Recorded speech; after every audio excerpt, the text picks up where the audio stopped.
Okay, so now that I'm finished with the floors, it's on to the next step, which is finishing the walls.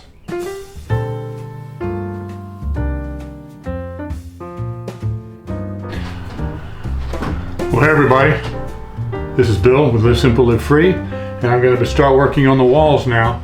The walls, the exterior walls of the box truck are just made out of 3/4 inch plywood. That's it, just plywood.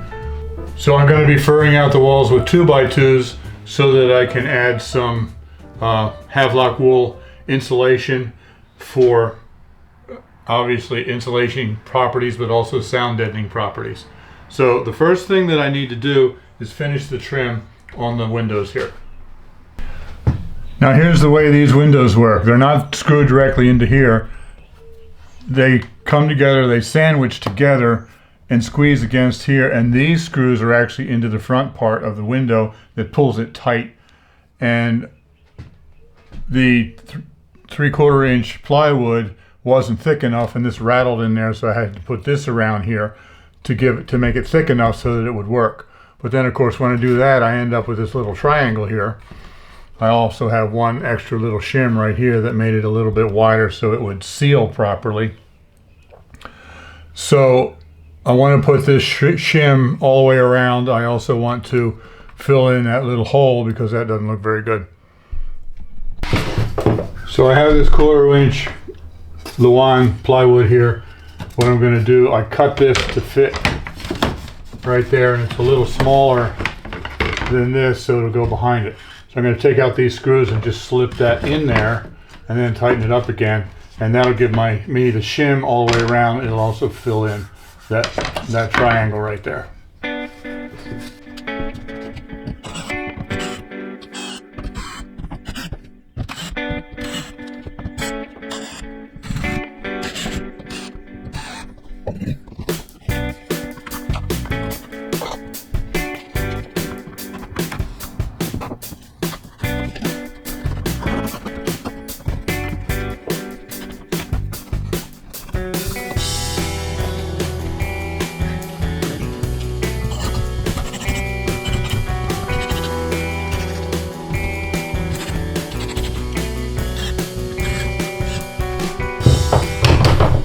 Okay, so that gives me that extra shim all the way around, which is going to make the window seal much better. Also fills up that little triangle hole there, so it's going to look much better as well. Okay, so now I got the bottom half on. I got the window done all the way around. That's looking good. Somehow I mismeasured and I got a little bit of a gap right here, but that's not really going to matter because you won't see that. The window is going to be inset a little bit. There'll be a trim around it all the way around. It'll go right there and right there, and then it'll just be that little triangle there that you can see, and that was the main thing that I wanted to cover up. So this is going to work.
I'll be using 2x2s for all of these studs, except for right here I have a floor to ceiling cabinet that's going to be attached to the wall. I'm using a 2x4 here, so I have a nailer or something to screw that, to attach that cabinet to.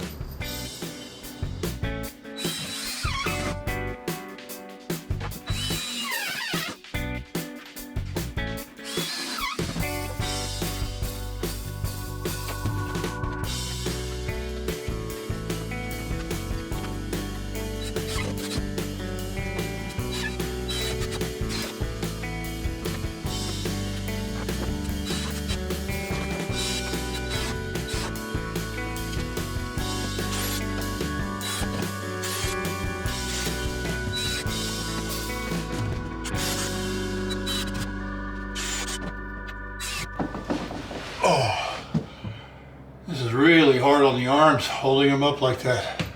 Wow.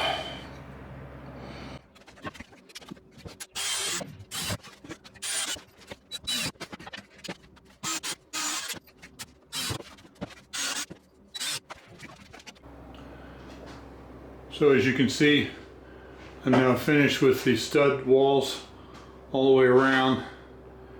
Got the shower installed. More studs up there. So now I'm actually ready to start on the wiring.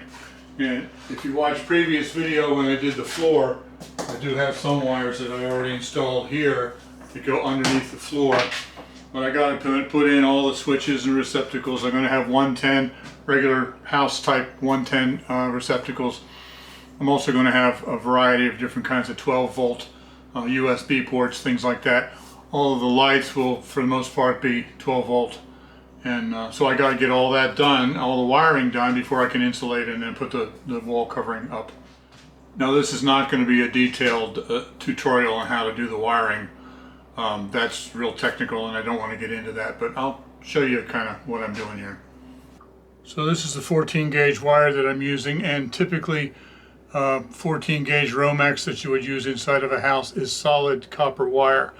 But apparently solid copper, I don't know why, but apparently solid copper doesn't do real well with the constant vibration. So what I'm using is 12 gauge stranded wire.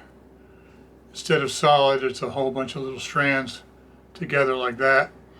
And this is pretty much the standard in RVs and marine and automotive because it handles the vibration better. So this will be the kitchen cabinets. Sink is over on that end. This will be the workspace. I'm going to put two 110 receptacles like in a house over here to plug in, you know, coffee makers and stuff like that. Also going to put in a USB port, a couple of USB ports for 12 volt. Got to make sure I get them above the counter. Be about here.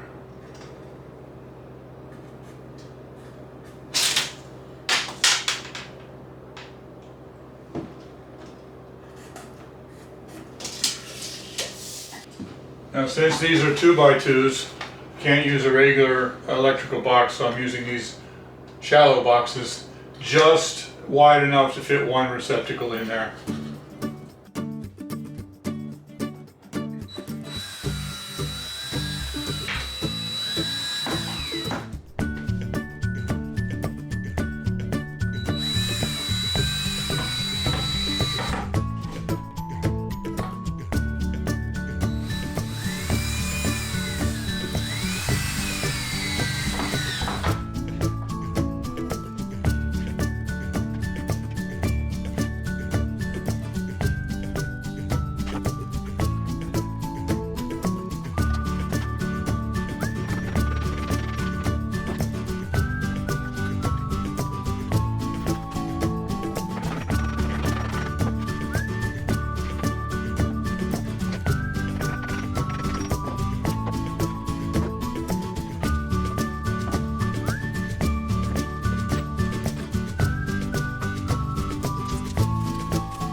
So these are two receptacles that we'll be able to use when we're sitting here at the dinette table. We'll be here. That way we can plug in computers, or we can plug in a coffee pot or something like that, an electric skillet, whatever.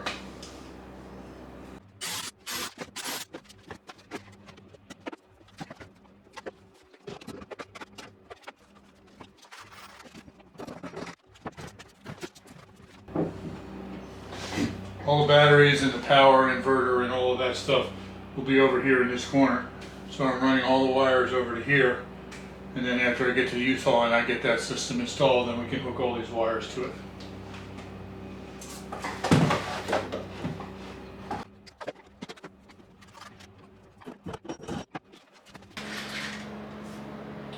Now I'm running 18 gauge wires for the 12 volt for a number of things here, like the USB ports, some switches for the water pump, a few things like that.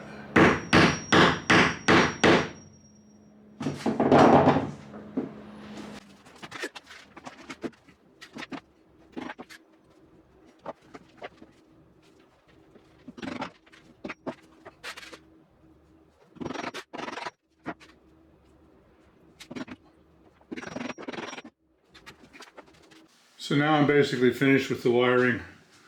Over here I have all the wires for the various different things in the kitchen area. Down here I got a bunch of them laying on the ground because this is going to be one side of the dinette seat.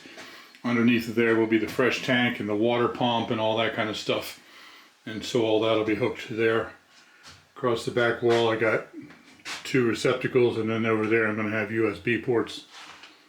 Down here I got, this is the other side of the dinette where all of the solar system will be and the batteries and all that. And most of the wires end up here. It looks like spaghetti right now, but that'll all be very neat when it's done and tied into the breaker box and all that kind of stuff. So now that I'm done with the wiring, it's time to start on the insulation. So for all of the insulation, I'm using Havelock wool, and I've already had a number of people ask me why I'm using this instead of the typical foam board, styrofoam board that many van dwellers use. I think this is superior in many ways. First of all, it looks like fiberglass, but it's not. It's wool, and so you don't get the icky feeling when you put in. If you ever use fiberglass insulation, it's nasty. This is not. If it gets wet, because it's wool, it still insulates. Also, it has natural antibiotic and natural anti-mold properties to it, so that's good. And one of the main things that I like is that this adds quite a bit of an additional sound barrier, whereas the styrofoam board has absolutely no sound deadening qualities at all. So, all in all, I think this is a better standard. This piece right here is R7, and but it has to be glued up to the walls, and I'll show you how I do that.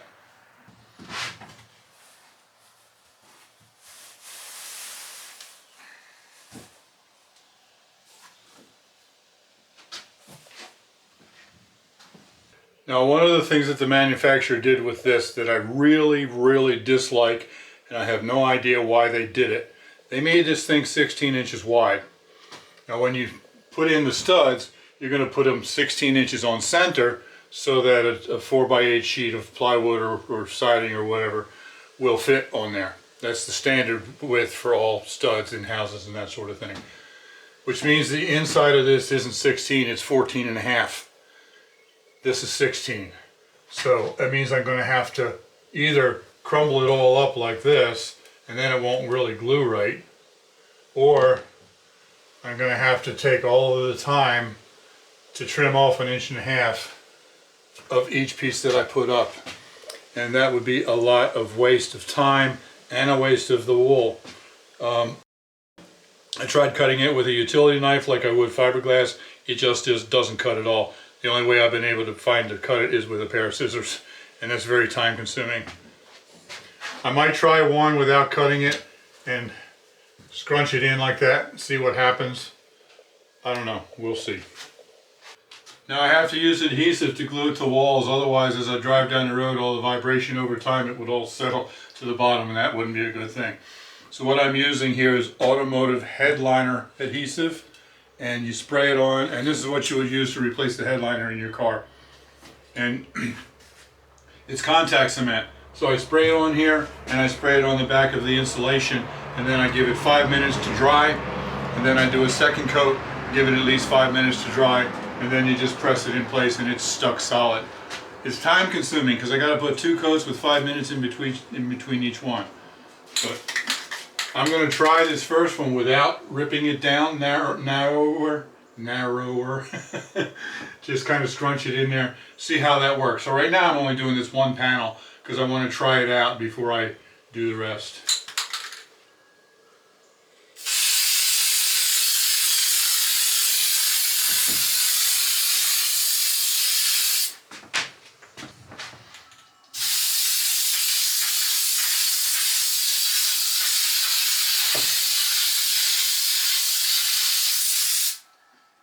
I'm afraid this is going to take a lot of cans of this, and this is expensive. It's like $15 a can or something. Okay, I now have 2 coats of adhesive on here. See how this goes with not trimming it.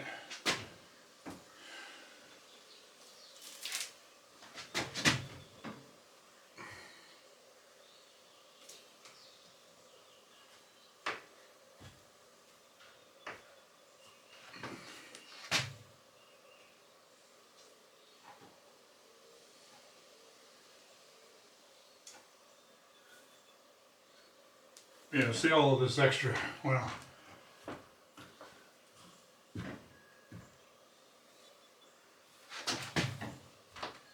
long as I take that extra ridge and kind of spread it out, I guess it'll work.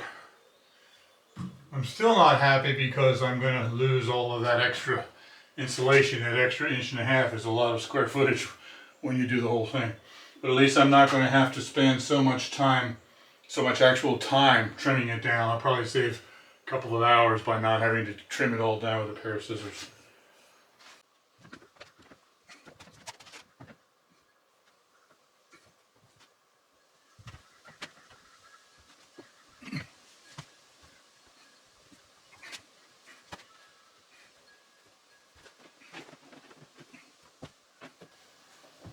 Alright, there it is. You get the idea. But I'm not going to show you any more of it, of the process, because it's slow and tedious. So I'll go ahead and do the whole thing. Now back here on the back wall, I'm going to have to do a little bit different. When I was in Florida, I had a chance to help my friend mount the mini split system on the inside. And so I mounted this board so that I wouldn't have to try to pull it out again and do underneath of it. And I didn't have any Havelock wool at the time, so I just went and bought some of this styrofoam insulation. This is the stuff that I'm talking about that most other people use.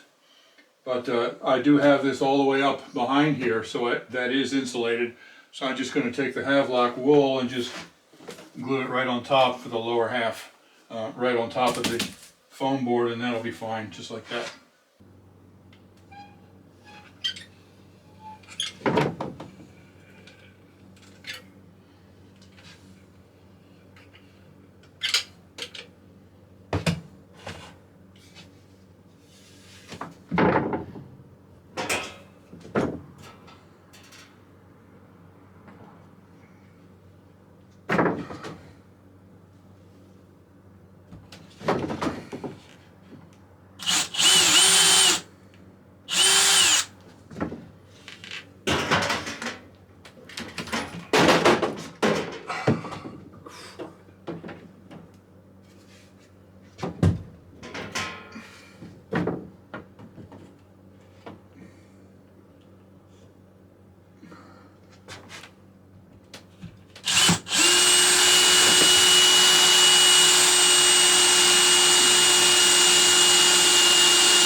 out of adhesive.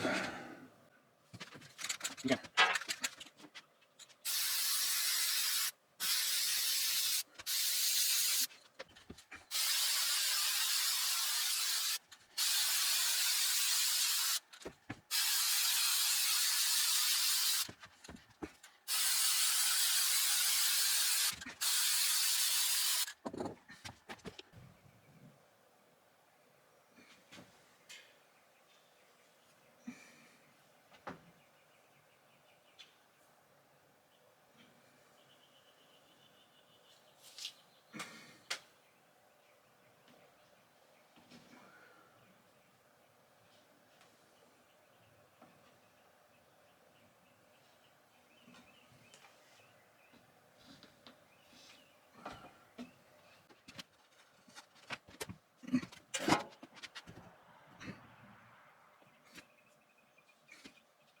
Got that too long, I'm gonna have to cut that off.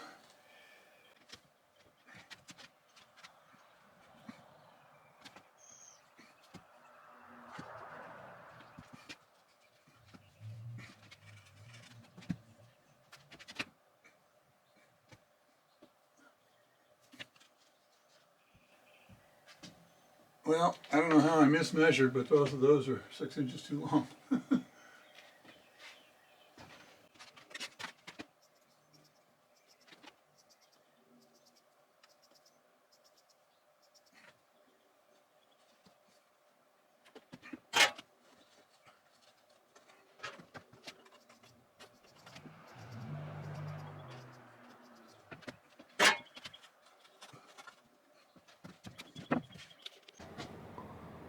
So now I got the insulation all finished in the walls and in the ceiling, all the way around.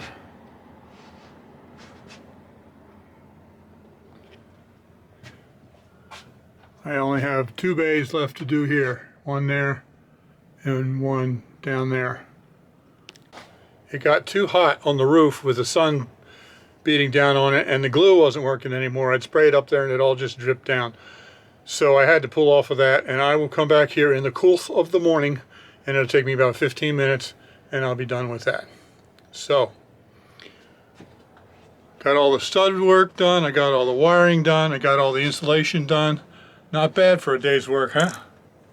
Actually, it took me about a week. So thanks for watching. Live simple, live free, you be blessed. We'll see you next time, probably with hanging the walls.